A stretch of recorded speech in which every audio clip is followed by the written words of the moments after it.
Aquaculture is defined as the cultivation of aquatic plants or animals for the purpose of food production. In order to understand how modern industry standards in aquaculture are contributing to the degeneration of nearby underwater ecosystems, I think it's first important to outline some basic history. Afterwards, I'll explain the modern environmental relevance of the practice. Historians believe that the earliest forms of aquaculture began in China under the Zhou dynasty, with origins at least as far back as 1000 BCE.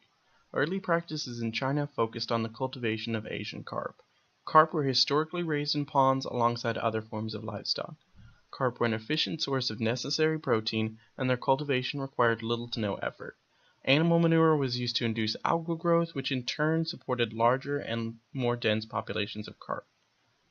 By the Middle Ages, Roman society had also adopted similar methods, using them to supplement the supply of captured fish from the Mediterranean.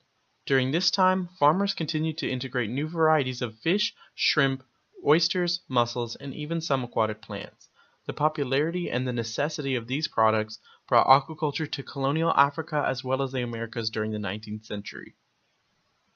Modern aquaculture markets have consistently seen growth over the past few decades.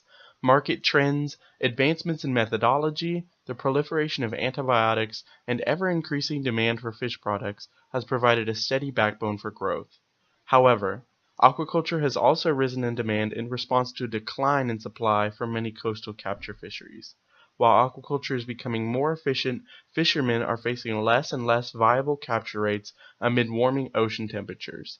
Increasingly, demand is shifting from more traditional fishing methods to the more economical but environmentally demanding fish farming operations.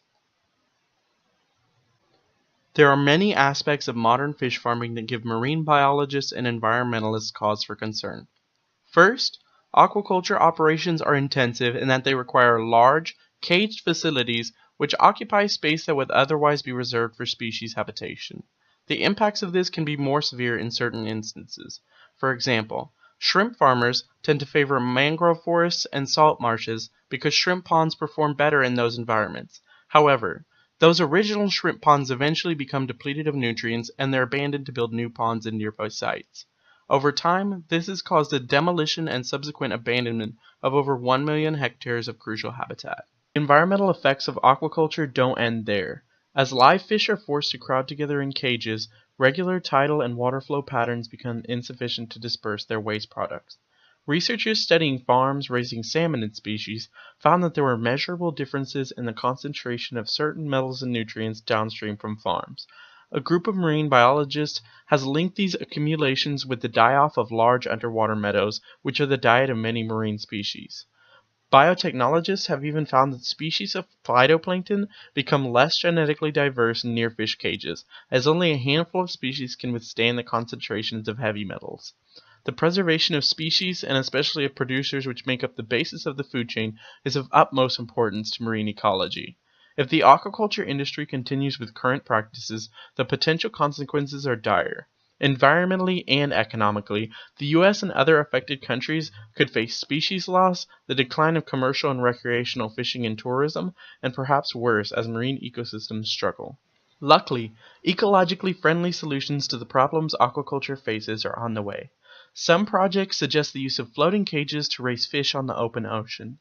This would reduce crowding and pollution and also reduce the need for antibiotics. Others propose using biofilters made of halophytes and aquatic plants to reabsorb fish effluents. In some cases, researchers merely assert that the cooperation between local government and fish farmers can ensure that the industry doesn't impede ecologically critical habitats. Most likely, ensuring the safety of marine environments will incorporate several of these solutions. In any case, with rising populations and a consistently growing need for food security, aquaculture could potentially play an important role in combating hunger. The question is how we can enjoy these benefits while also protecting marine ecosystems for generations to come.